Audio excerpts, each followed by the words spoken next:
আজকে 5 নম্বর ওয়ার্ডের জন্য একটা মাইল ফলক আমাদের আবুল কালাম ভাই আমাদের পৌরসভার কোনো ওয়ার্ডে ওনার বিয়াই, ওনার ছেলে, ওনার ছেলের বউ, আমাদের বৌমা সহ উপস্থিত হয়নি। আমি যতটুকু শুনেছি ওনার মেয়ে, মেয়ের জামাই, ছেলে, ছেলের বউ, বিয়াই সবাই আসবেন।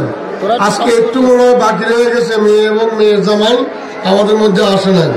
তবে আমার একটু কথা থাকবে, 9টি ওয়ার্ডের মধ্যে আপনি একটি ওয়ার্ডে সবাইকে নিয়ে এসেছেন, আমাদের আর 8টি ওয়ার্ড কি দোষ করেছে?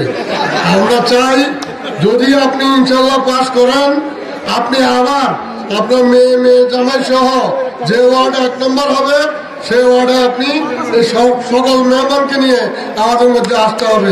আমরা এটা আপনার কাছে আশা করি।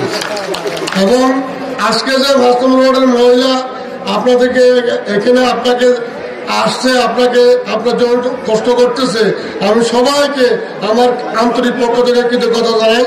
আপনারা সবাই এসেছেন, আমি মনে করি সবাই তারা শেষে ভোট দেবেন। 5 নম্বর ওয়ার্ড যদিও চিন্তা করে লাকসাম পৌরসভা 1 নম্বর হবে, আমার মনে হয় না, একটু চিন্তা ভাবনা হবে।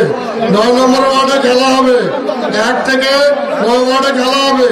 যে ওয়ার্ড ফার্স্ট হবে সেই ওয়ার্ডে কালামে আসে কথা দিয়ে যাবে, আমাদের বৌমাকে নিয়ে আসবে, আমাদের বাচ্চাকে নিয়ে আসবে, বিয়াকে নিয়ে আসবে, আমাদের মেয়েকে, মেয়ে জামাইকে নিয়ে আসবে। সবাইকে ধন্যবাদ। আজকে এখানে কালাম ভাই সম্পূর্ণ ফ্যামিলি নিয়ে আসার জন্য ওনাকেও ধন্যবাদ, বিয়াকেও ধন্যবাদ। আসসালামু আলাইকুম। বৃহত্তর অঞ্চলে কোটি মানুষের জন্য সর্বাধুনিক প্রযুক্তির চিকিৎসা সেবা দিয়ে যাচ্ছে Laksam fair health hospital. Laksam fair health hospital, Shanta complex, দক্ষিণ বাইপাস রোড, লাকসাম। আন্তরিকতায় স্বল্প মূল্যে উন্নত সেবা।